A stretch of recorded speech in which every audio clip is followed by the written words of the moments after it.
Hello, everybody. It is just me today. Hi, I'm Aaron. The channel is the Paper Dungeon, that's what we're called. And this is Table Scraps, specifically Table Talks with Table Scraps. I, as far as I know, will not be joined by anyone today. Lydia needs some time to rest up and prepare for something that I will go over a little bit once I get through the regular plugs. And as far as I know, no one else has responded to my message of like, hey, anyone else shown up today?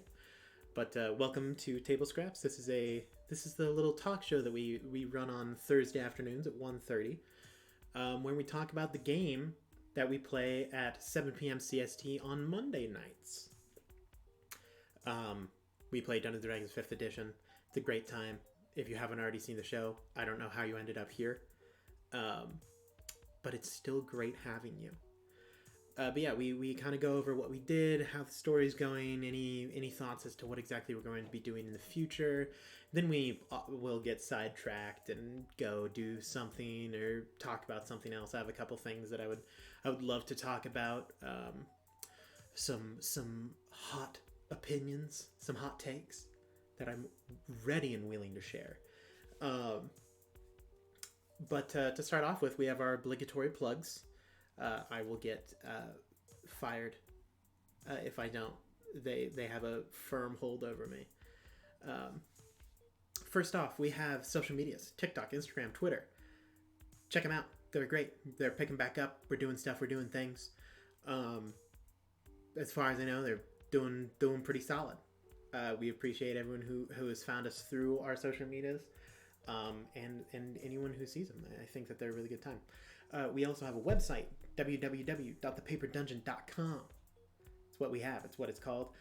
The link that would pop up if you were to put an exclamation point website is wrong. We misspelled Dungeon. It's dungeon. That's how it should be spelled. Check that out. On that website, we have a store where you can buy merch that has like our logo and stuff on it. And speaking of merch, Lydia also has a merch store where you can obtain her items like art and stuff, pillows, shirts, crop tops, which are just shorter shirts, a whole bunch of other stuff. And you can also commission artwork. I've heard that on our Discord, which is something that I'm going to be getting to, someone was talking about they saw a little preview of what Lydia had been working on for them. It looks really good. If you don't know, Lydia does all of our overlays, all of our character art. They're always fantastic. She does an incredible job. And you could also own some of that art yourself. But as I mentioned, we have a Discord. And if you're not on the Discord, what are you doing? The Discord is bumping. It's rad over on the Discord. We hang out. We play games. You could have watched Grant and I play some Apex Legends. We were joined by one of our other viewers and one of my old friends. We have a blast over there. It's a good time. Let's see. Other than the Discord, if you want to support us, there's plenty of ways to do that. We have a Streamlabs donation. We have a Ko-Fi. We have a Patreon. And for those Patreon subscribers, we are actually doing content for you. I know it's an entirely new feeling having content for the Patreon. But yeah, we will be recording some special duo shots. The first one we're actually going to be recording tonight is going to be Renaya and Leshka in the main campaign, kind of a little overview of what happened before we got back to the main story. And those will be released on the Patreon first, and then after some amount of time, we will notify you when we know the exact dates and time that it'll take. We will then have them be released to our subscribers as well through our Patreon. So keep an eye out for that. Patreon subscribers, you get some cool early access stuff. Lydia and I will be working to put some additional Patreon content up tomorrow, I believe. And then I have some ideas that I've been absolutely stealing from other Dungeons & Dragons groups that have Patreons as for things that we can add on there. So we're really looking to up our Patreon game as we proceed.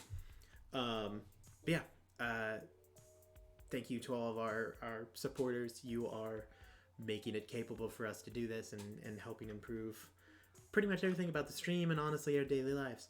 Um, Additionally, the easiest way you can support us is just tell a friend, bring a friend along, be like, hey, there's a bunch of losers that play Dungeons and Dragons. You like Dungeons and Dragons? I know you do. You know who I'm talking to. I'm talking to you right there. When Aaron is talking, he's talking to you. You love D&D, and so does your friend. So bring him along. Bring him in and be like, hey, watch these people. They're great. Well, they're above average. It'll be a blast. Thank you to everyone who supports us. I'm sure that there's some other plug that I'm forgetting. So if I get fired, you know what it's from. But I kind of want to just get into kind of what happened in this past episode. So spoiler warning, we're talking about the actual episode now. Get ready for it. It was an interesting episode. I'll tell you that much. A lot of things occurred, and none of them were horribly expected. I'll be 100% honest. This episode, I don't think it was our best work. I think it was a good episode. I just feel like we could have done better. Starts off, our group is currently attempting to find one of the previous members from the first chapter, by the name of Cather. Cather is on the City of Doors, Sigil. So we're trying to get there. We went through a door to try to get to Sigil. Oh no, we ended up in a bad place. That bad place starts getting attacked. That's what happens at the start of this episode. And the person who kind of runs this place, the sorceress, who I don't want to get too deep on what her deal is, was like, we got to get you guys out of here. So we're just going to yeet you into existence. We get yeeted into existence. We're basically in the TSA section of the city of Sigil. And as you all know, TSA, not exactly a blast. Not a super fun time for everyone. But we attempt to do some finicky stuff. Renai has a really genius play to disguise herself as a Modron. The Modrons in our canon are kind of the interstellar police. They deal with transportation between planes, maintaining safety and law amidst interplanar travel, catching people who are trying to escape to a different plane because of crimes that they've committed, stuff like that. So we get stuck in TSA. They're like, you can't go into Sigil. It's under attack. Like, it's been attacked. Or no one in, no one out. And we're like, but I want to go in. They were like, no. Long story short, it ends up in kind of a dead end. We go through the portal because the army of the Modrons are coming for us. So we jet out of there. End up back in the island that was once owned by Terra Columnos. Leshka gets a call on his pager, his magic pager. That's like, yo, the library's under siege. We're in trouble.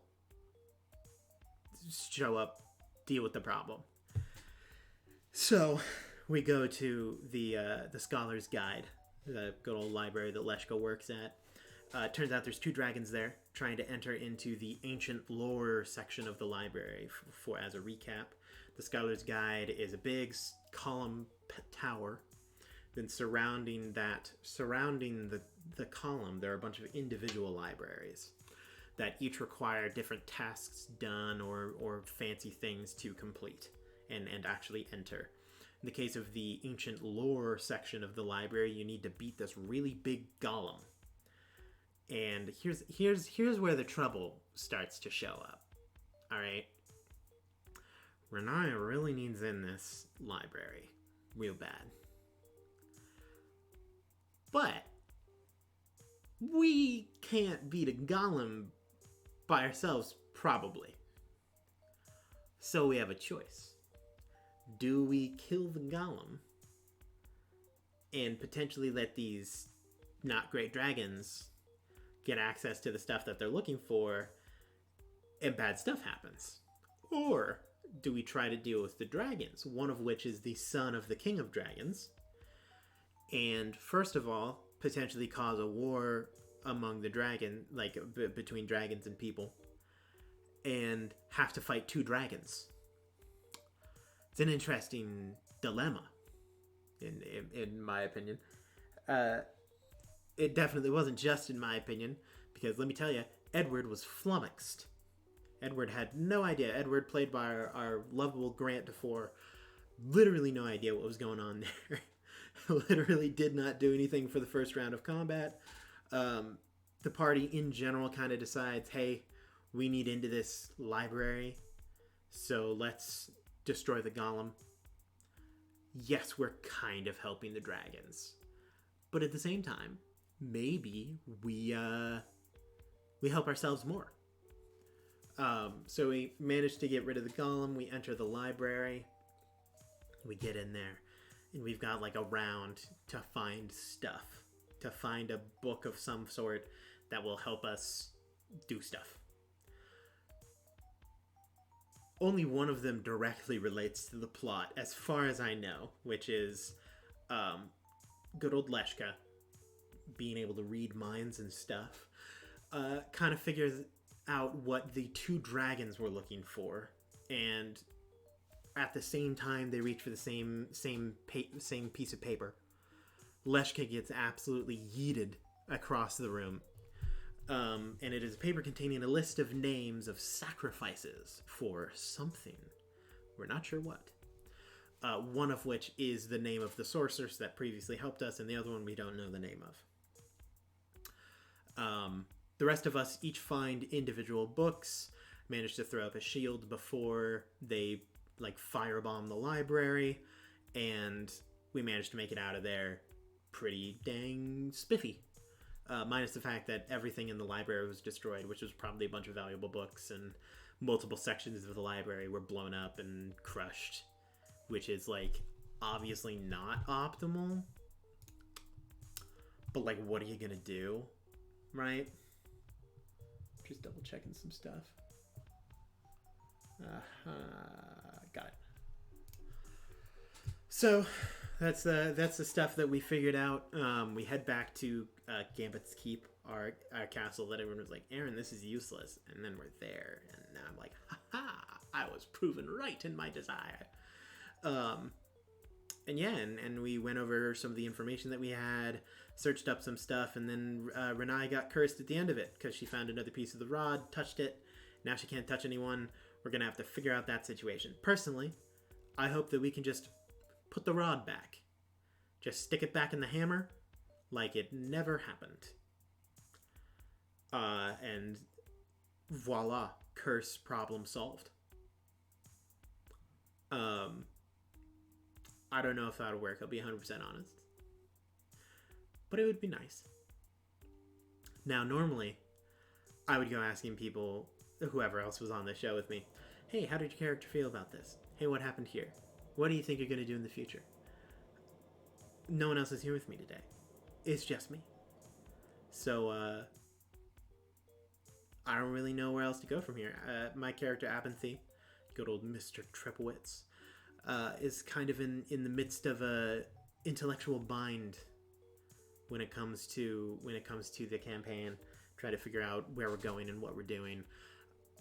So the worst part is, it's sometimes hard for me to differentiate my player knowledge, because I accidentally discovered a lot of information, and DJ will tell you that this happens pretty often, where I'll just stumble across information that is very relevant to the campaign, and then I don't know, I have that info now, but my character doesn't.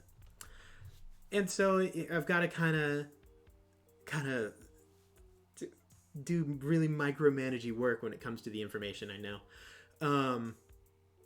So that's a pickle. Previously, I could just play it off because Track was not exactly the most intelligent. He was smart, but he's not a big yes, let me piece together this riddle. Indeed. Oh, da, da, da, da. And then he writes out a divine script that explains the meaning of life. Now, my character does do stuff like that, so I have to actually think about it, which sucks. Yeah. I thought the episode could have been better. It was a little janky. Could have been a bit smoother in terms of execution. Some of the plot lines were a little bit vague. All around, I think it was still a fine episode. It wasn't the best episode we've ever done. But yeah, I'm excited to see where we go in the next kind of like phase of our journey. I think what we want to aim for, first off, we have to deal with this curse. That's the first thing, because Renaya literally can't like do anything without touching anyone. So need to deal with that. There's got to be a way out of that one. But I think the next kind of train of thought, because if we can't get to Sigil, we can't go get Cather. Clearly that means that we'll get Cather at some point in time, just not through Sigil. Or we'll message him and be like, hey, what's going on? Something along those lines. But there is a keyword, Justicia, which is one of the three kind of hints that Renaya had towards other parts of the rod that Renaya is looking for. We currently have Lex and Ruat, but we do not have Justicia, which is going to be the only thing that we really don't have information on, but we could, I think.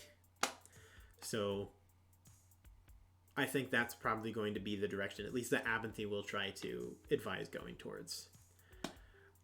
Yes. Our new... is it up, like, on the YouTube? Oh, geez. Let's see. It might still be on VODs. I'm not sure. I don't know if it's been over 2 weeks. I don't know if it's up on the YouTube yet. I can check. This whole setup where I have a screen that I can actually see like information that I need is pretty sick. Let's see. Siege of the Brick.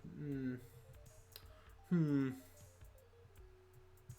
gonna say no. I don't believe that my one shot is up as of yet. But I can check. I don't think it's up on the YouTube. Sorry for the pause. Let's see. Haha! It is up. If you go to the videos tab under the paper dungeon, look for Abinthy one shot. It's from, I don't know, like a little while ago. It's like the last one that you have access to, 14 days ago. So this is like the last day. This is one more day and it's gone. It's gone forever. So keep an eye on that one. It was a very fun one shot. I had a lot of fun playing in it. But yeah, I'm excited to see where our journey takes us as we proceed into the future.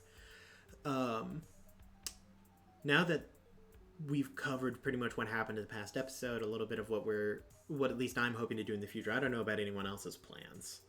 I know that Edward is less and less interested to be a part of this journey because he's got a lot of stuff going on. And I know that Leshka is basically just like, well, I gotta deal with this now because they messed with the library. You mess with the library, you mess with Leshka. And then Renaya, of course, is like, go! Kill evil demon. I think it's Baphomet, if I'm remembering correctly. So that's what Renaya's up to. And then Abinthy just wants to help out. You know, he's just like, I don't know what we're doing. I just want to help out with it. But I do want to talk a little bit about some of the behind the scenes of like the paper dungeon, of what exactly is going on for us. So you may know that yearly we play a little mini campaign that I DM called Between the Rows. We are currently heading towards season 3 of it. The main reason that Lydia is not here today is because after we get done with table scraps, I have a little bit of time, and then we're going to be recording episode 2 of Between the Rows, which will be episode 1 will premiere on the 28th of September. So 1, 2, 3, 4. A little under 4 weeks from now, we will premiere episode 1, and I obviously can't tell you anything about it. This is Between the Rows, Sins of the Father. I can't tell you plot. That would be cheating. But first episode went very, very well. I think that, I had a lot of fun DMing it. I think the players had a lot of fun playing in it. My favorite thing was it starts off very joyful. It's literally the definition of 0 to 100 real quick. Just hanging out. And then suddenly everything's bad. And so I'm excited to record episode 2 tonight. I have a lot of prepping to do. So as a fair warning, since I am alone, I may choose to end it a little bit earlier instead of the normal 2-hour time slot that we have. Just that way I have enough time. I'm still moving, so I don't have all of my books here. And I need those to prep some stuff. So I might end it a little bit earlier just to figure stuff out. But yeah, I'm very excited. I'm very excited. Also, so if you have been paying attention, I have the Between the Rows years and titles planned out pretty much. But I recently had a thought. I made such a mistake. I started thinking about it, and I realized that I'm missing a time period. So you have the first season of Between the Rows, which took place in 2007. Second season of Between the Rows was in 1871, something like that. I don't remember the year. But there was the Great Fire in Chicago, the Great Chicago Fire.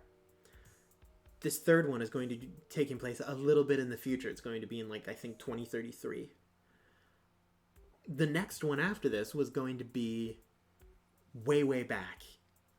Going back to Ireland, back to the start with Original Sin. And it was going to be Vicen based. I think it still will be afterwards. But then I was thinking about it, because after Original Sin, I was just going to go to Darkness Between Stars, which was going to take place in space, which was going to be sick. I was excited for that to happen. But then I thought about it, and I was like, what I should do is, and yes, the Original Sin would be a prequel. I should have a season of Between the Rows that takes place at the start of the Homestead Society.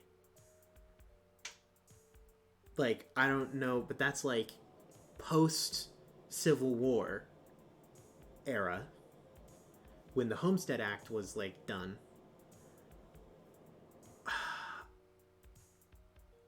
And it sounds really sick.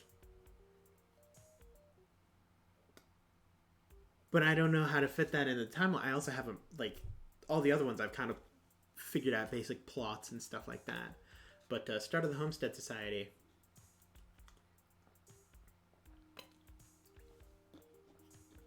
It's just a thought that I randomly had. So I haven't fully developed it as of yet. But yeah, I think it could be a fun one. I think that it also is a story that probably should be told. But then again, I also might want to, because what we've kind of been doing is present / future to past to future to past to future to past. And so I could do way past in Ireland to way future in space, and then back to the past at the start of the Homestead Society. And that all works. But I don't know. I don't know the exact order. Um, but yeah, so that's just a little thinking that I've been doing. But yeah, so keep a lookout for Between the Rows. I think it's going to be a really good season this year, as long as I don't blow it. If I even keep it at the same level that the first episode was, then it'll be probably the best season of Between the Rows that we've had. So keep a lookout for that. I think it's going to be baller. My players are excellent. They made really good characters. And yeah, and I think it's great. I think that it's going to be pretty good. In other news, we're going to go to one of my favorite segments and everyone else's least favorite segments of Table Scraps. I'm going to talk about rules. So, some of you may know that recently, 1D&D was kind of it's out for like playtesting and stuff like that, and the rules are changed, and there's a bunch of ones that people like and ones that people don't like. I'm gonna talk about it because there's been one I've been thinking about a lot this past week when it comes to critical hits. So, for those of you who don't know the current rules and the ones in the 1D&D kind of segment, the current rules are you cannot crit on ability checks or saving throws. You can only hit on attacks. And then those attacks do it basically roll double the dice. We play it a little different in the paper dungeon. We have crit attacks deal full damage, and then you roll the dice on top of it. So if you hit with a greatsword, you deal immediately 12 damage because it's 2d6 for the greatsword, and then you roll another 2d6 and add your modifiers on top of it. So our crits are pretty brutal because you will at least do max damage plus some of a regular attack. Now, in 1D&D, in the new kind of... Hold on, let me... I need to change the title, I just thought about that.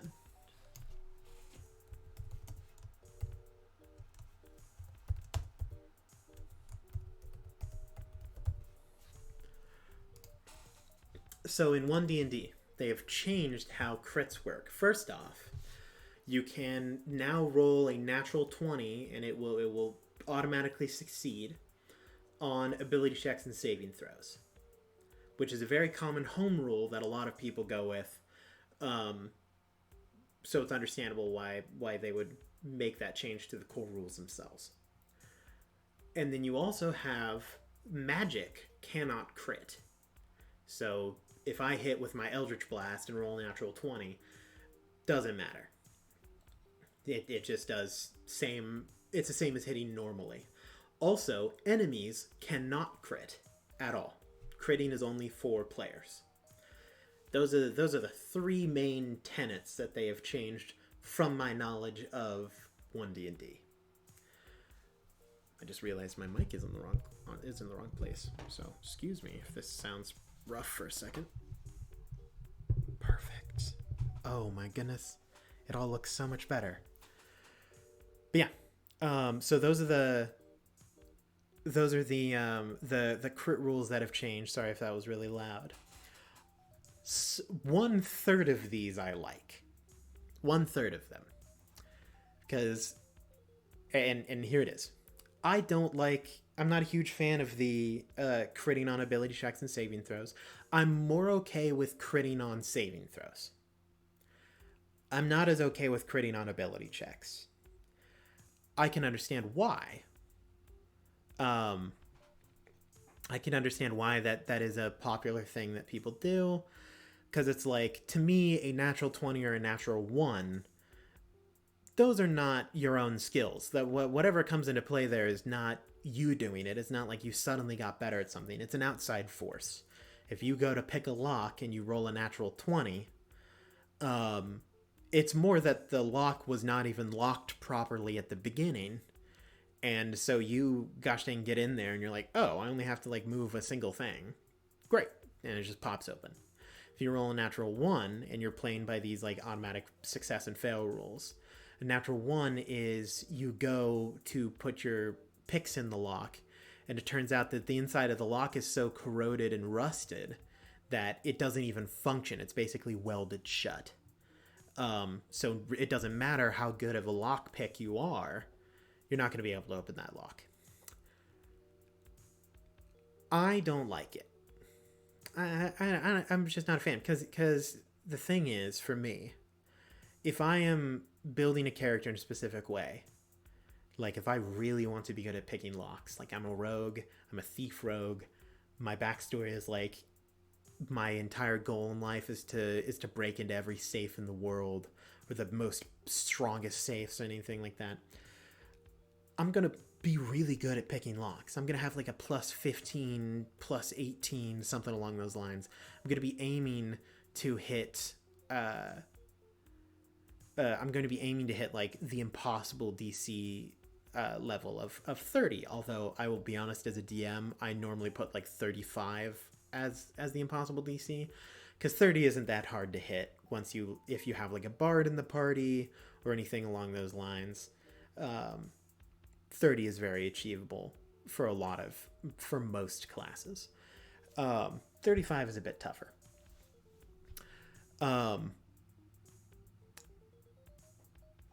If you can just crit and succeed on regardless of the skill level, like let's say as a DM you look at the character finally comes across the most well-made safe in the world, and it is a masterfully crafted, dwarves and elves and gnomes all contributed. They have individual locks, like it's a 70-step process to unlock the safe, even if you have all the keys and stuff. And some like little numbskull walks up at level 1 and rolls a natural 20. Then that kind of defeats the purpose of having it be a really good safe. Because it is pickable. You want it to be pickable. If it's not pickable, then it destroys the entire meaning of the character whose goal is to break open the safe. But if the barbarian who has no idea how to pick locks is like, well, I'm gonna do it, rolls up and just and unlocks the safe, in a comedic sense, yes, it could be fun where it's like, oh, the barbarian just like notices that there is a hidden catch that automatically unlocks the safe, or like knocks against it accidentally. But that kind of defeats the purpose. It like completely destroys a person's character. And so I'm not a huge fan of that. I'd rather you just build your character in a way that fits the things you want to do. Sometimes you don't succeed. Sometimes it's too hard for you to do. Not every time it's going to be success, but you can't just luck your way out of it with a 20 or a 1. The other thing is not critting on enemies, like enemies can't crit. I don't like that either. As a DM, I want my players to be just as afraid of an enemy critting as I am of they critting my monsters. Sometimes, just like for the players, bad things happen. I run natural 20s the same way that I do like skill checks and stuff like that. If you crit in combat, very rarely it's because you're like, my natural skill has increased to such a point that I have struck a devastating blow. No, most likely, like, as you went to swing your sword, someone else did, and they turned into it. Like, something happened and gave you an additional strike, or you noticed a previous wound that you didn't see and managed to, and by luck managed to strike a vital part of it. The same thing can happen for monsters. Like, that kind of random chance stuff isn't exclusive to players. So I'm not a big fan of that one. Now,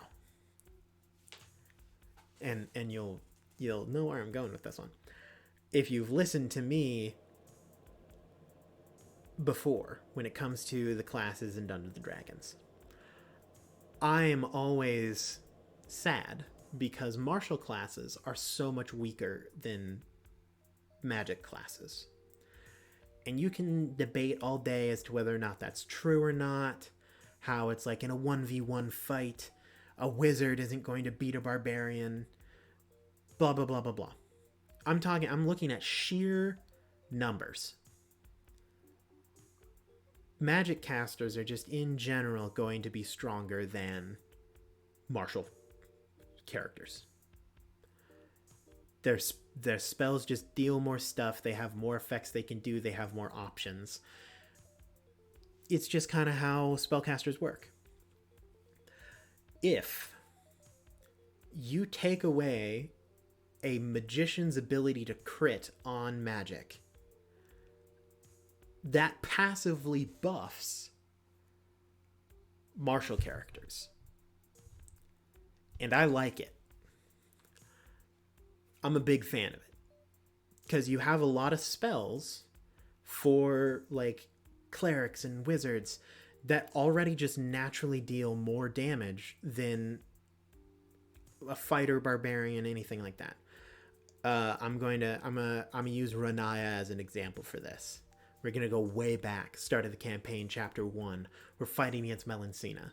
We have like our paladin and our ranger. Like, they're fighting swords and bows. They're dealing... Melora at the time was critting a whole lot, so it's not exactly a great example because critting is wild. But then again, maybe that is a good example because it just goes to show, like, crits change the game for like martial fighters. Renaya rolls up, inflict wounds, natural 20. Really sick. Is it balanced? I'm gonna do a brief research for inflict wounds because I really just want to make sure that I have the damage right here. 3d10. Sup, Handscape? I'm talking about 1D&D rules that I like and dislike. Mainly, I like that magic can't crit. I think that it's good, and here's why. So, you have Cather rolling up, longsword, dealing. I think he was probably dual handing it. Hey, Lydia, you've done a lot of cool things, and it still would have been cool, but I don't think that it's balanced. So this is what I'm gonna bring up. Paladin, he's got his longsword, one hand, wham. Wham. At most, let's say we were level 5. I don't even think we were level 5 when we were fighting Melancina. I think we were a little bit earlier. But we may have been. I'm just going to say, even if we were, he gets 2 attacks. If both hit, he does 2d10 damage. As a first level spell, inflict wounds does 3d10 damage. Alright? 3d10 necrotic damage. On a crit, it does 6d10 damage as a first level spell. I don't care what character you're playing. You could be level 20 and still struggle to deal 6d10 damage on a single turn, right? Like, that's just truth. Like, that's just hard to do. Like, I think a fighter with a longsword two-handed could do it, and it would take them until, like, 16 or something like that. If you take away crits for spellcasters and still allow martial characters to crit, also hello Hal, hello Hands, hello all the people who are showing up, that means that in this situation, Lydia still does 3d10 necrotic damage, which is a whole lot of damage. But it no longer feels like if Cather crits, now he's doing the same amount of damage as Renaya. I think that's good. I think that's a good way to make it feel like martial characters are stronger. That is untrue, Lydia, because you have a knife. And you at one point in time had a hammer. Rip Diamond Crusher. But that's the thing. Yes, you don't get to crit, but you're still dealing more damage than basically every other person. Obviously, paladins are a little finicky. Personally, how I would rule it. Oh yeah, and Handscape, that is definitely the case. Especially for like spells and stuff with inflict wounds critting. It automatically deals 30 damage plus 3d10. But 20s are special, just for certain classes. So, like, for martial classes, they still get the crit rules. Hey, I'm just saying. I'm just going from a balance perspective. Because you have to admit, it is incredibly underwhelming to play a martial class. Like, even when you are playing a martial class and you crit, it doesn't feel as incredible as critting as a spellcaster, because you just get way less dice and you're just in general weaker. So how can we make them stronger? Let martial classes crit. Don't let or change the types of spells that can crit. Yeah. Absolutely, Lydia. And we had to expend a whole bunch of spell slots for that. You used a cantrip. Makes sense. It's the resource reward group. And paladins are a weird one, because even then, here's the thing with paladins. Because I personally don't think that crits should apply to the smite damage. Because I know that rules-wise it does, but I think that it should only apply to the specific weapon damage. I think if you add something to it, then the crit shouldn't apply. That's where that, because this is more than just magic casters never get to crit. You have to look at it as magic doesn't get to crit. And what is Divine Smite? Magic. Absolutely. Here's the thing.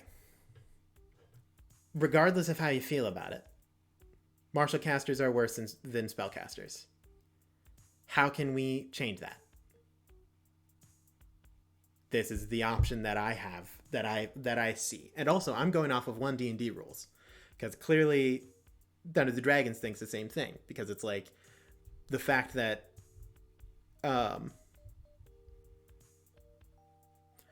that kind of stuff. Absolutely. Rudolph. Sneak attack is an interesting one. Because specifically, so I think that it should be, because sneak attack, I want to find the wording on it.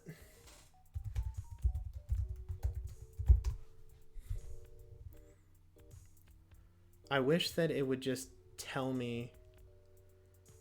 Oh my goodness. Oh, hey, there we go. Sneak attack. Oh my god, I have to buy the thing. Ugh. Curse you, D&D Beyond.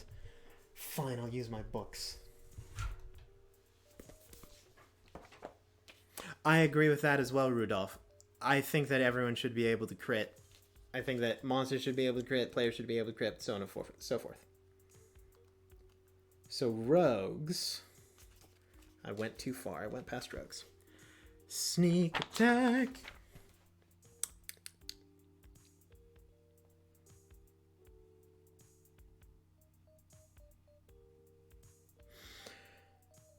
So this is a weird...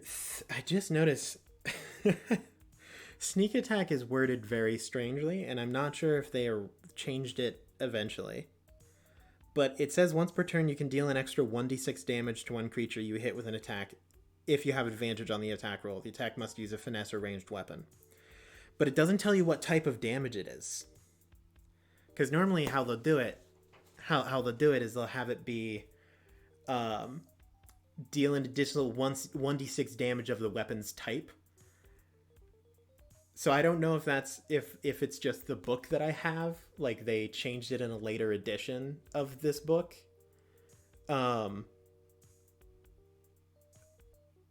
Because at this point in time, you can't be resistant or immune to the type of damage. Because it's just damage. Which I understand that the intent was it to do the same type of damage that your weapon does, but that's a weird little miss thing.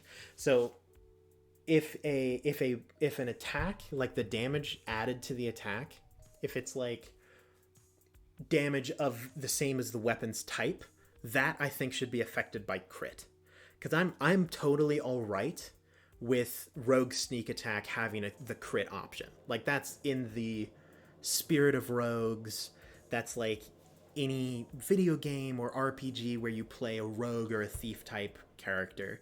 Normally they have increased crit chance or something along those lines. That's like kind of the whole feel of it. You get one attack per turn, and sometimes that attack really hurts. So I'm okay with sneak attack critting. poison shouldn't crit. Smite damage shouldn't crit, because smite is just, it is adding a separate damage die. It is radiant damage that you have just coated your weapon in. So like that's the stuff that I don't think should crit. But it's also a lot more complicated then, because then you don't just get to roll all the dice twice or do something like that. You have to figure out, oh, which dice can I roll twice, and or add that total stuff to, so on and so forth. So it's more complicated, but frankly I don't care. That's what I think, because the rule of magic can't crit, I like. That includes paladins, that includes cantrips, that includes inflict wounds, any spellcasting thing. What should be critting is the damage that you do. So if you have a magic weapon that says, like, it's a hammer that you can throw and it returns to you, and the damage dice of that hammer is, this hammer does 1d8 of bludgeoning damage and 2d8 of thunder damage, I'm okay with all of those die critting because they're generated from the weapon itself. When you, as a class, add on dice that is different from what the weapon can naturally do, that shouldn't crit when you hit with the weapon. That's the general sense that I'm going for. You can start the hashtag all you want, and let me tell you, this is just my ideals, because Magic is going to crit in the paper dungeon until DJ says it.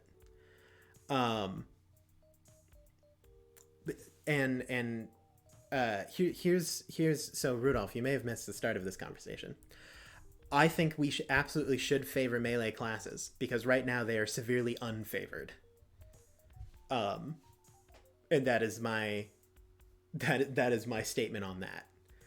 It's like, yes, melee classes critting is a thing that it's like, well, why can't other classes crit?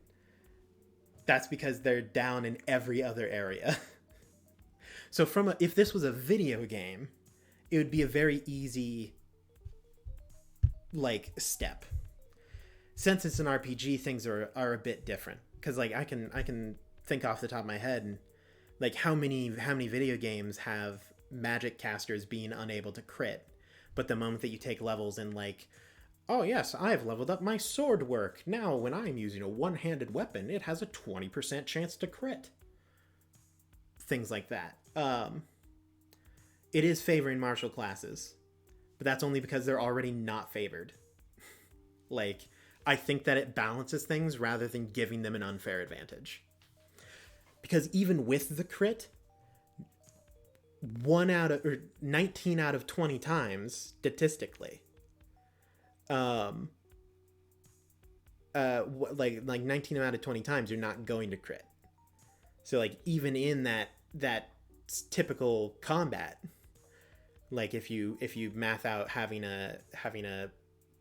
like a fighter or barbarian against a wizard, it's still going to math out okay. It's just that even when the fighter does crit, it brings them closer to the level of the mages.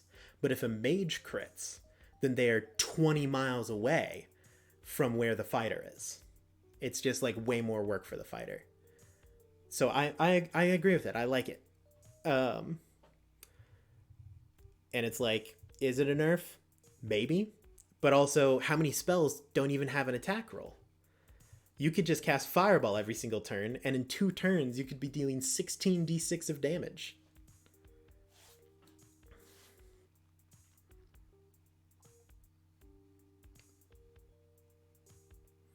Mm-hmm.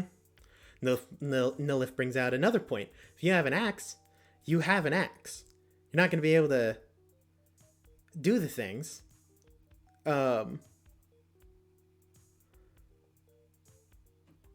So, taking the fun out of rolling is the only time when you have fun in combat when you roll a natural 20, or is it when you hit the enemy? Because even if you just hit him with a inflict wounds, you still deal 3d10 damage. Like if you were playing a fighter with a longsword, it would take you 3 attacks, 2 turns to deal that much damage, and that's not counting if you miss. Like, sure, you don't lose any resources because it's just an attack thing, but it's like what's going on there. I'd even be more okay with having it be that like certain types of spells can't crit or something along those lines. Because like some of the spells like Shadow Blade would make sense that it could crit because it's creating a weapon in your hand. And if we're going off of the idea that like weapons can crit, but magic can't, then it's like a magic weapon. It's super finicky and hard to do. But like just looking at the numbers, having a spellcaster's crit is inherently unfair to martial classes because their crits just count for like 10 times more than a martial class's crit. So that's my kind of view on it. That's the one of the few things about the changes in 1D&D I like is the change of magic critting or not. I know that it's more or less fair or fun, blah, blah, blah, blah, blah. But like as someone who plays martial classes, like a lot, the amount of times where I've been like playing a martial class and I've had to put in so much work. And like I am a like combat strategy gamer kind of thing. With the like min-maxing and stuff like that. I'll min-max a martial character. I'll have like a barbarian with like a +1 great axe and multi-class and do all these things to get like more attacks in and do more things just off of a base thought in order to deal 3d12 damage in one turn at level 5. It would take me a feat, a crit, or killing an enemy to be able to deal that much damage. And then that's my entire turn, is being able to do that. And then even then, congratulations, it's like... So with a crit, I deal 4d12 damage maybe, if we're going by traditional crit rules. Nice. So at most, I'm dealing 48 damage. And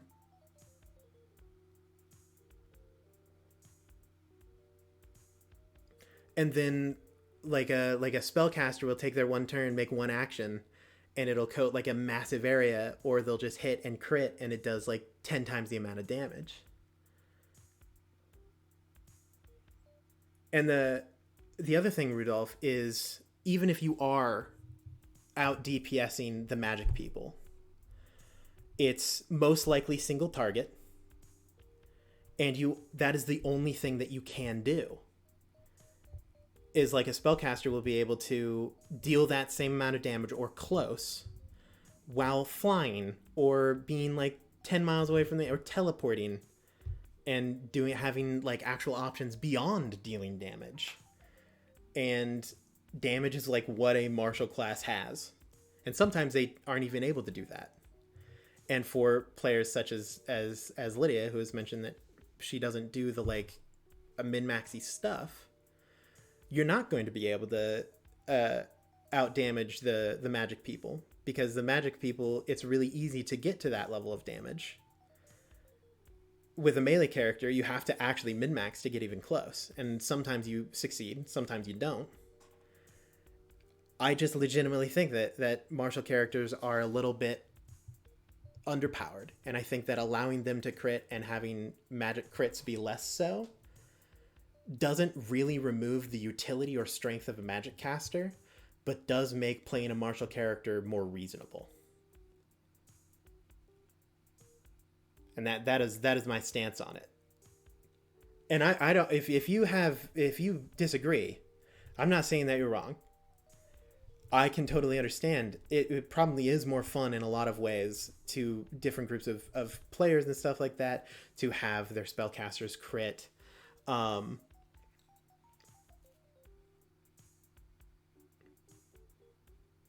Multi-attack, caster gets spell. Hey Rudolph, can I ask what level you're playing at as well? Because that also changes things. Because I would say that if you look at the mid game of like most melee fighters to like magic characters, the mid game is a little skewed towards melee fighters as well, or in general like martial fighters, not necessarily melee. Like fighter, in between the levels of 5 to 10, fighter and barbarian really shine.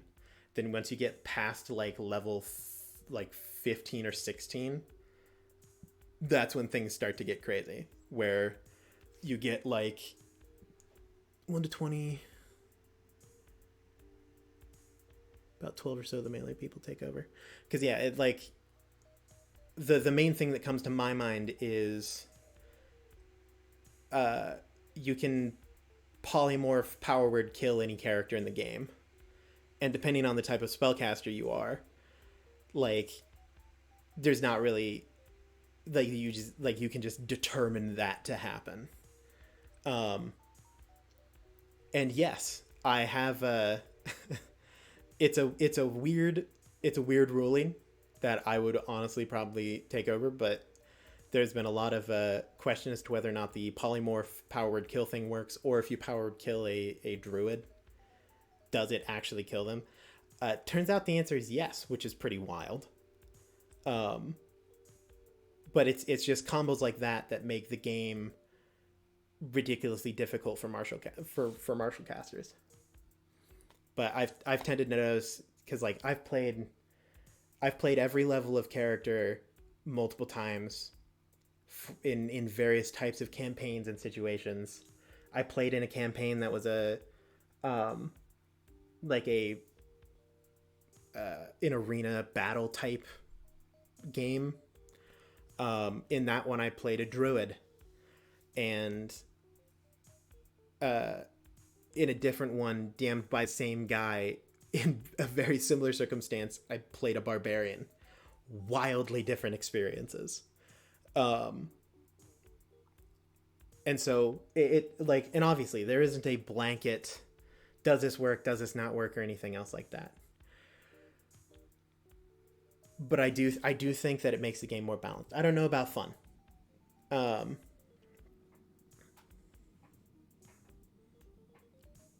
Power word kill doesn't have a save. The main save is the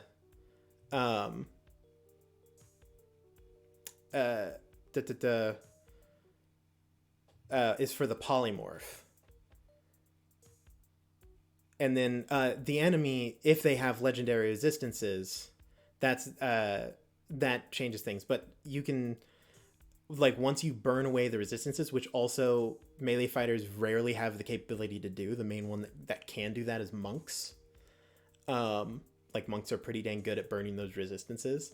The only other people who can get rid of resistances on average are going to be spellcasters. Because, like, what saves does if you're playing a champion fighter, which I know is a bad example, because it's like champion fighter is the one that doesn't do stuff. Is it going to be through grapples? Because, like, if you're going to grapple them, it's not going to have a huge change to their situation. They're just going to beat you with a stick. And that's if you can get close enough to grapple. Yeah, obviously, and this is a statement for anything that I any rule situation that I talk about here on Table Scraps. There's no right or wrong way to play Dungeons and Dragons. At your own table and at my table, we will have drastically different rules and opinions and thoughts. It's all okay. I'm more interested to know what other people think on it.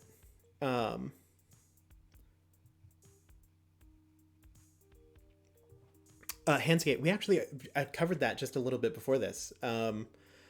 I dislike the natural 1 and natural 20 on checks and saves. I'm more okay with saves than I am with checks. But yeah, I don't like that one. I don't like that one at all. I don't like that one. I don't like the monsters can't crit rule. Literally the only one that I do kind of like is the magic can't crit. So and truth be told, I don't know if I'll even use it in my games, but I can understand why it's there, and the more I think about it, the more I like it. Literally just because it also plays more into the traditional like RPG fantasy kind of feel of it. Like if you're playing Skyrim or something like that, and you're building like crit chance, most of the time your magic isn't going to be critting. Like most fantasy games, magic isn't a crit, or if it does, it's a less of a crit because it deals less damage naturally than a melee attack would do. And so I kind of like it. I think it fits with the theme. I think that it balances out classes a little bit better. And I think it gives more incentive to play a martial character than playing a spellcaster. Not necessarily like more so it's like I don't want to play a spellcaster. Exactly. It's like I'm gonna shoot a beam of light at you. Is that gonna like hit? It's just no matter where it hits you, it's gonna be a beam of light. And like that hurts. But with a bow, depending on where the arrow hits, that hurts more. Like if you hit him in the heart, that's going to be a more dangerous damage than if you hit him in the shoulder. And so yeah, that's what I'm talking about. Is like, I think that it fits. I think that it makes sense. I kind of like it. Even looking, I used as kind of the general look at it with Shadowblade. Because Shadowblade, as a bonus action, you can create a shadowy melee weapon that you can like throw and stuff. But even then, the whole thing about it is Shadowblade deals psychic damage. So it's more like someone sees you running at them with a sword and they get stabbed and they go, oh my god, I got stabbed. But they didn't actually get stabbed. It's just in their mind they think they did. And so can you really crit with psychic damage? Like, I don't know. So I'm kind of a fan of it. I don't know if I'll use it, but that is out of the 3 main crit things that they've put out there, that's the only one that I would be willing to include in my game. Like, I think it's neat. I think it provides some variance between the classes. Because, like, right now there's a lot of, like, just in general, even between martial and magic, a lot of the classes kind of just feel the same. Like, you're just doing the same things. Like, what's really the difference between playing a martial and a magic is that I have different amounts of health. And my armor is sometimes better, because right now, like, I'm playing a wizard who on average will have somewhere between a 22 to a 27 AC. So it's like, even as a fighter who has plate mail and a shield, that's getting me to 20. Assuming that they're enchanted, I might be hitting like at most 26 if I have +3 shield and +3 armor. That is all the time, and my wizard's like, his jumps up when it needs to. But like, I don't know if AC is a really good example of like the difference between them. But having it be like if I was explaining to a new player and they were like, so like, what's the difference between the classes? Like, what's the kind of thing? I'm like, oh, well, if you're playing these classes and you're mainly attacking with a sword or an arrow, you can crit. So when you roll a natural 20, you deal extra damage. You don't get to do that with spellcasters, but most of the time the damage of your spells is just going to be more. So you're going to have more, like, bigger numbers that you're rolling on average than the martial fighters. But every once in a while, those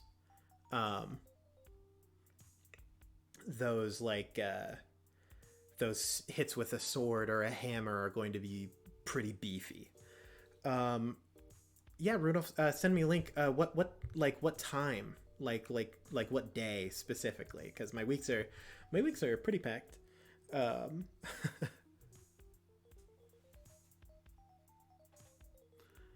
give them boosted damage or add an extra ability or cause an additional effect to occur on hit. Each is specially crafted for each character in the PC's playstyle. See, that's a good way to balance it. But it's not in the rules necessarily. So like, and that's one of the main struggles that a lot of people have with D&D, is that as an experienced DM, like me especially, I know, like, hey, I can give my, like, this player seems to be struggling and they don't have a whole lot of options, so I'll give them something that gives them more options, something along those lines. But if you were going to like what's the Adventurers League, I think it is, where like the D&D games basically set up and sponsored by Wizards of the Coast, they're not going to be doing that. You can only run off of the things that your character has. And I know a lot of people that learned Dungeons and Dragons and still pretty much solely play in the Adventurers League. So they're not going to be getting those like specialized DM's gifts. They're just going to be running basically raw off of what the book says. Tuesday and Thursday.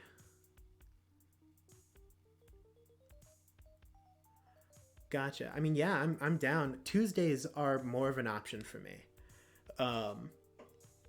Because Tuesdays I'm pretty free. Thursdays are real busy as of now, mainly because of like this show, and we're recording Between the Rows right now and stuff like that. But Tuesdays are pretty doable, most likely at the evening, like 4 p.m. one, or 1 p.m. or whatever like that. I can normally do something kind of like that. But yeah, sounds interesting. But yeah, that's my kind of view of it. Since there's so many players who just play raw, like the rules as written, how can we balance the game overall between the classes? Because actually, if you look at 4th edition, and this is a really funny thing, 4th edition did a very good job of balancing martial fighters and like magic users. Because do I need to type something like in this chat? Oh shoot, sup. Also, Rudolph, if you are on our Discord, that would also be another good way to DM me information and stuff like that. But yeah, it's 4th edition had a very good balancing system between the martial and magic classes, and people hated it because they were like, I want my magic to be magic-y, because you had a lot of martial abilities that acted like magic. And that's tough, to put it simply. Like, you had like whirlwind cleave that like in a 360 area around you would deal like X amount of damage and stuff like that, and all these other things. Or like being able to like hit someone and stun them and having all these additional effects made martial characters feel like magic users, except they were using a sword. And a lot of the magic users really didn't like that. But yeah, so it's an interesting dilemma that the game faces, because I am a big fan of like figuring out how to balance games. I think that is super interesting. It also helps if you are looking to craft like your own classes and races and spells and abilities and stuff like that. Figuring out how to make stronger or weaker different things, just in general, will help your homebrewing as you go. A good example of something that they've changed overall for the better, in my opinion, is if you look at a lot of the more recent classes that have been released, or not classes, races, although also classes, most abilities that they have that are like race abilities use their proficiency bonus as the number of times that they can use it. A really good example that they then fell back on in blue was Dragonborn. In my opinion, Dragonborn might have been the lamest race. Not because of the fact that they're Dragonborn, but because their racial ability was terrible. It was just bad. And I will stand by that. This is a hill. There's a lot of hills that I won't die on. This is one that I will. Like, hey, as an action, you can choose to blast fire from your mouth. That will, on average, deal less damage and hit less people than if you were to just hit them with a sword or a spell. Like, why would you ever use Dragon Blast? Then they changed it. They made it better. They changed it into a number of times equal to your proficiency modifier. You can breathe your breath weapon in place of one of your attacks. Way better. Like, once per turn still, which I agree is how many. You shouldn't be able to be like, yes, I'm a fighter at level 20. Fire blast, fire blast, fire blast, fire. Just like breathe a constant gout of flame. But it means that as like if you are that level 20 fighter, you could do like swing with a sword, blast of fire, swing with a sword, and stuff like that. That's really cool. And it also helps with that it's really hard to get to the same amount of dice as a magic caster problem. Pretty neat. I like that a lot. And they've been doing that with a lot of the races, is using that proficiency modifier as your number of times you can use an ability. I love it.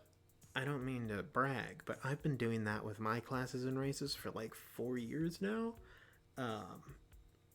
Watsy, I know you're in my notes. Maz, if you're here, I know. You can tell them I'm on to them.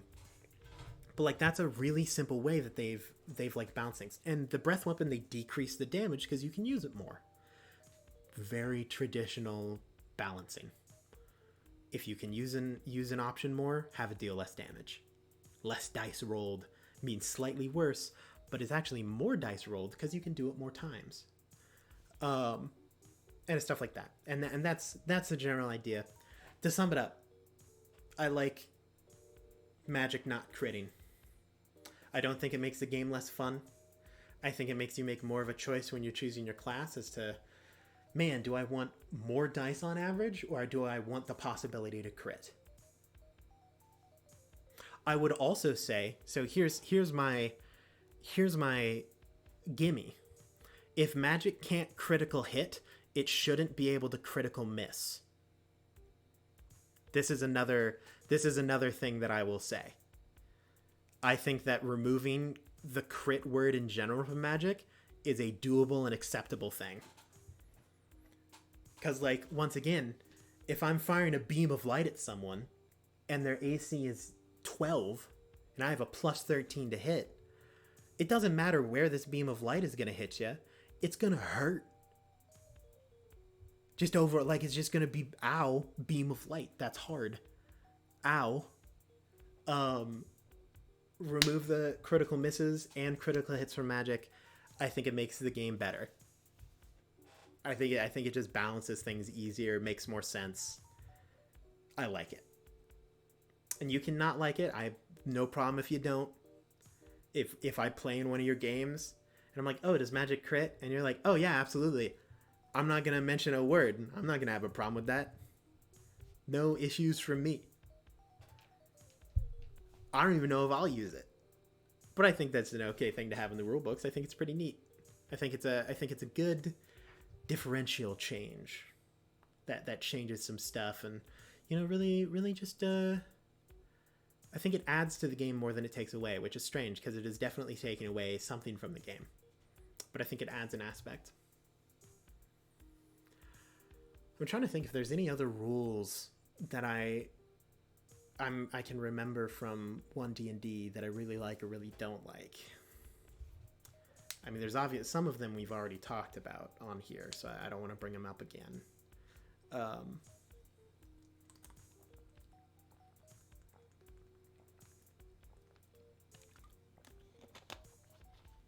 Some good water. But yeah, I don't know. That's my stance on it. I don't, and obviously 1D&D is not canonized. It's their playtesting. Some things they might like, some things they might not. Nothing is final about it. I would kind of laugh if for each update they just increase the number.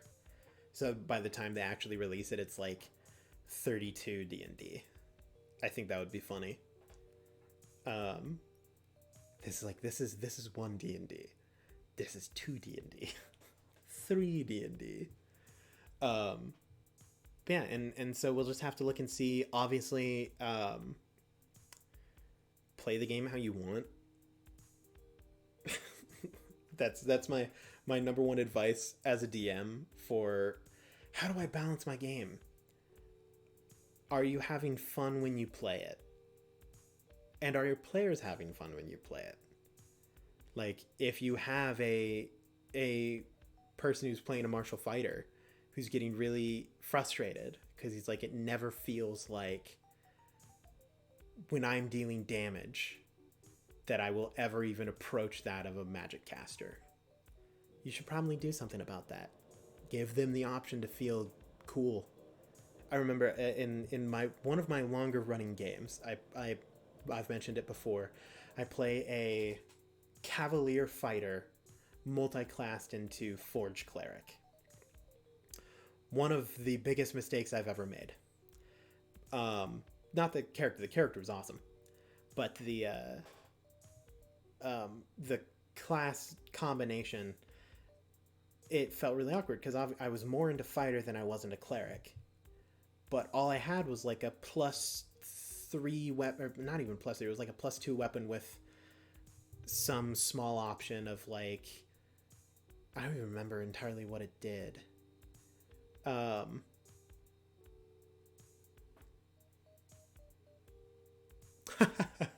That is pretty funny. But the other people in my class we had, or that in my party, were like a full classed artificer and a multi-class sorcerer cleric combo that was like storm cleric and storm sorcerer, so they could like maximize the damage dealt with like thunder or lightning spells and stuff like that. My character got knocked down the most because they had very limited movement, and they on average had the least amount of damage, because even though I was making more attacks, I was using like a warhammer with like one hand. So it's like, congratulations, you can make 3 attacks, 3d8 damage, and then the sorcerer rolls up for 3 turns in a row with like lightning bolt maximized, 48 damage as a 3rd level spell, force a fail on the save, like doing all these things. And it was kind of gross. Now that changed once I got a magic weapon that did a bunch more. So instead of dealing just a d8, dealt like a d10 plus an additional 2d8 when it was thrown. That changes things. Suddenly my dice are approaching somewhat close to the other casters, and on some turns I would surpass them when I had really good like a really good round of action surge into like a spell from the cleric to like a smite spell. On those turns I got to really shine as a character. If I didn't have that magic weapon, I would have reached past level 20 and still been miles behind every other character. Oh, let me tell you, I was a level 6 Forge Cleric. It doesn't do too much. I believe I ended up as a level 14 fighter, level 6 Cleric. And it's like, it adds up, but it doesn't add up that much. And especially, I think they recently changed, or maybe it isn't for all clerics, because I noticed that there was, instead of rolling like an additional d8 of damage for the cleric ability,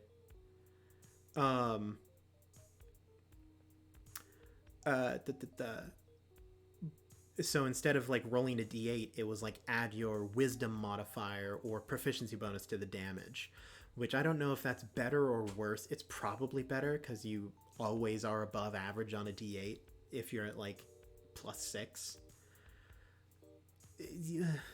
But then again, if you're going with crit rolls, it's worse, because you can't crit with just a passive +6 to the damage, which is just finicky and difficult. Also, yes, they absolutely should clarify condition language, because let me tell you, incapacitated is the dumbest name for that condition ever. It's just not good. It's like, oh, what does incapacitated do? It probably means that you can't like do anything, right? It's like, well, no. No, it really just means that you can't like take an action. But you could like move and like it's so weird. It's so strange. And sometimes they'll add on conditions that it feels like it should.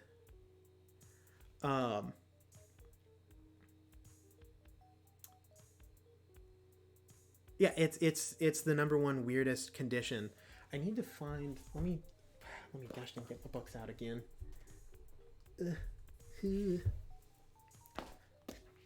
And this is what makes the add-on damage different.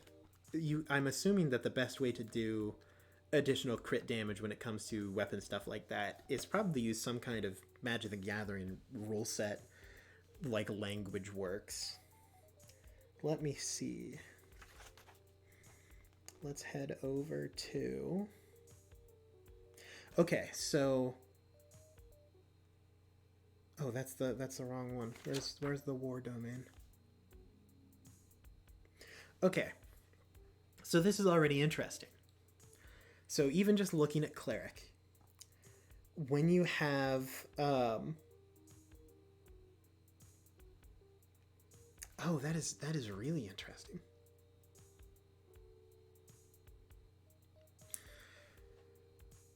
So this is how I'm going to rule this. This is how I would write it down in terms of crit rules, Rudolph.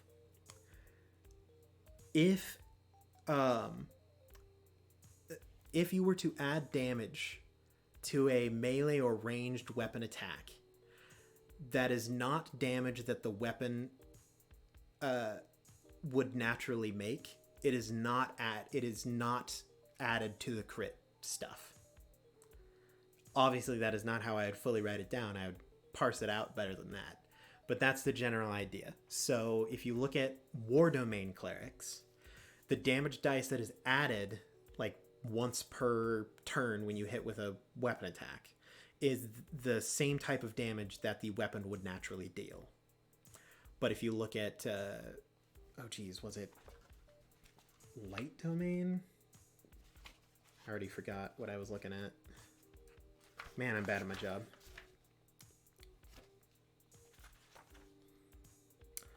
When you look at Tempest Domain, it deals an extra thunder damage.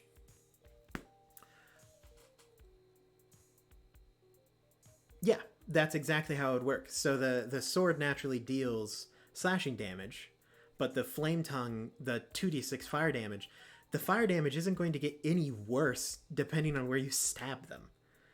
But for rogues, because the damage dice that they add on with their sneak attack is the same damage die as the weapon would normally make, because that's literally the idea of sneak attack, is you're placing your weapon in a place that hurts really bad.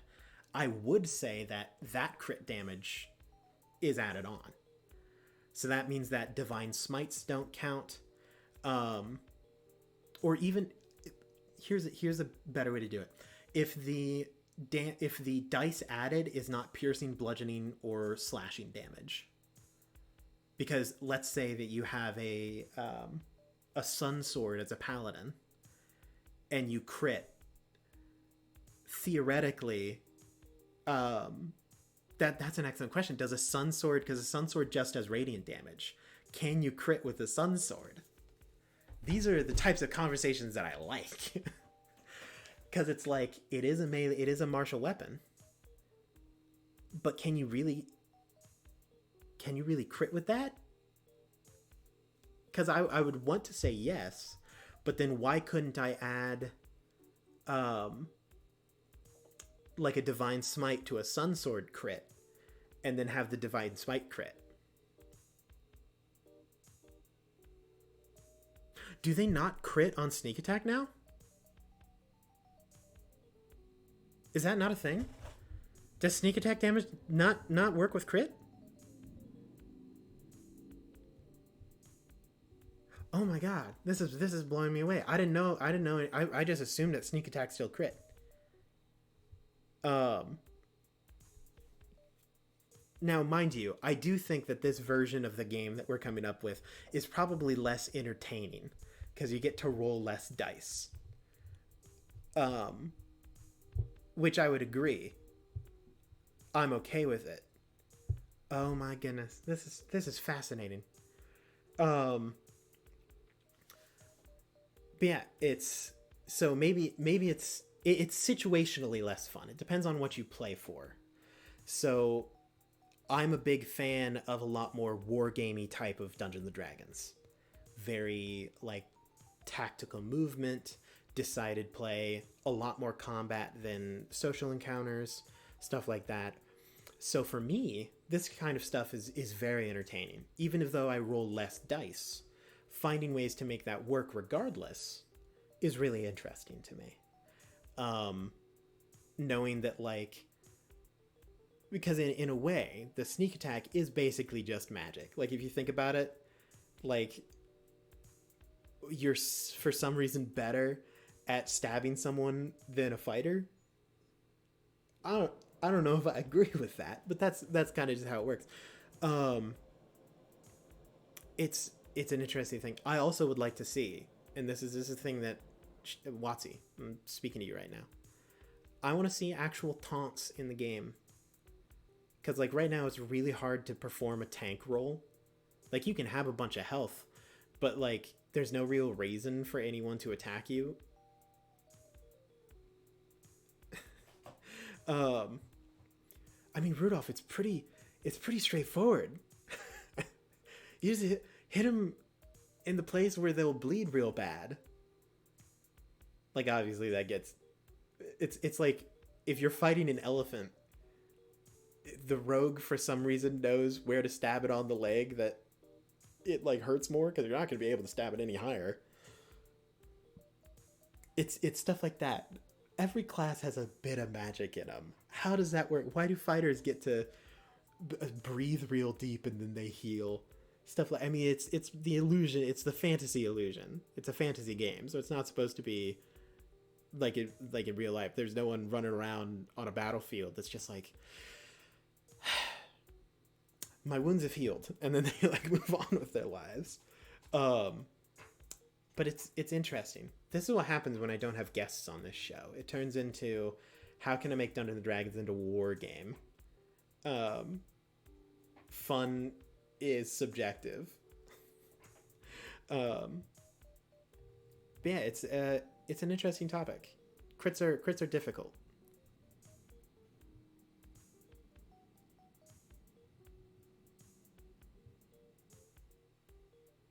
Is Spartacus really that old?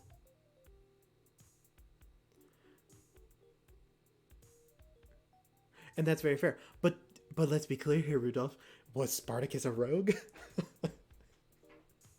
I think pretty much any old fighter, after you stab someone enough times, you start to figure out where they bleed bad. After you get stabbed a couple of times, you know some ways to make it like avoid bleeding bad. That's just kind of it's an RPG. This is just how it's supposed to work. Crits are interesting to me. They're a funky part of the game because it's like I don't know.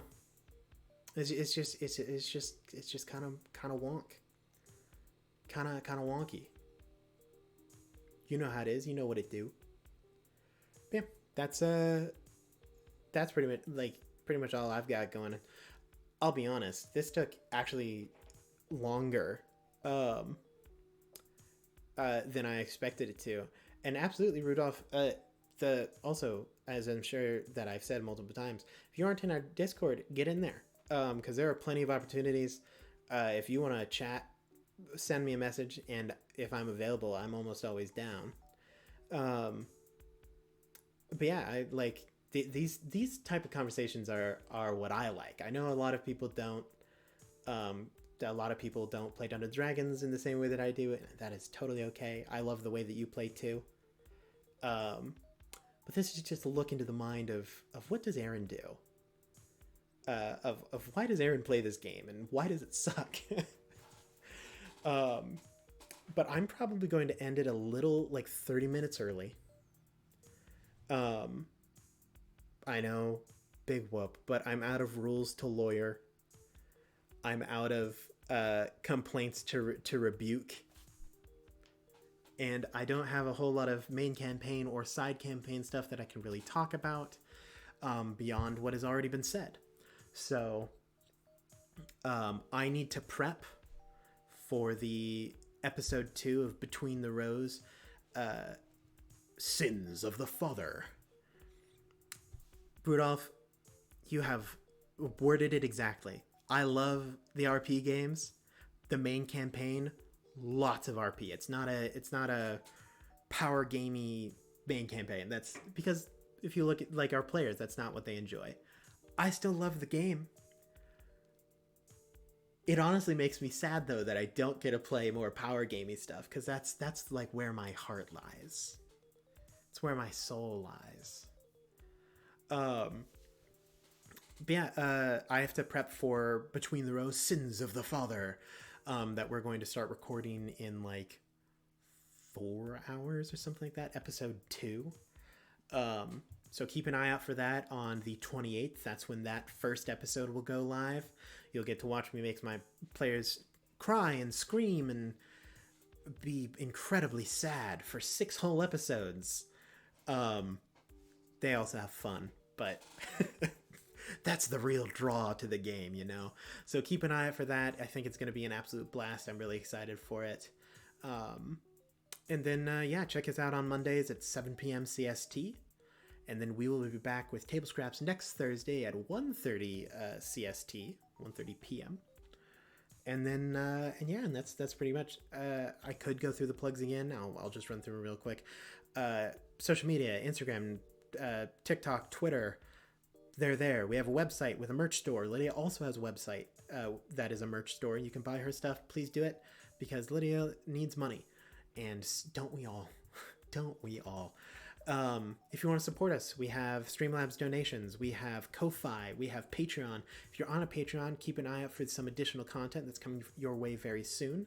We hope to also make that a lot more regulated content that will be out there more often. If you are a subscriber, make sure that you're on our Discord. Actually, even if you're not, you should probably be there.